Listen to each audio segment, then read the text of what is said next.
La conférence de presse du Premier ministre de la transition gabonaise, nommé par les militaires au pouvoir après le coup d'État qui a délogé le président Ali Bongo, Raymond Ndong Sima a annoncé les grands axes de sa mission, parmi eux le dialogue inclusif et la lutte contre la corruption. La correspondance à Libreville d'Ismaël Obianze.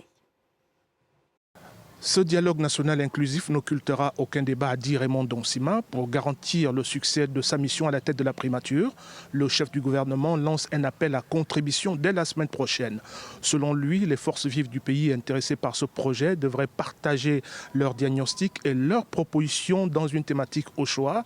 À la fin de la collecte des données, un document de synthèse servira de base de discussion lors de la concertation annoncée par le Premier ministre entre avril et juin 2024. Raymond Ndong Sima appelle donc tous les acteurs à œuvrer pour une transition qui restaure l'image du Gabon sur le plan international. Nous sommes dans une situation d'exception, une situation anormale. Il ne faut pas se satisfaire de cette situation parce qu'elle nous met au banc de la communauté internationale.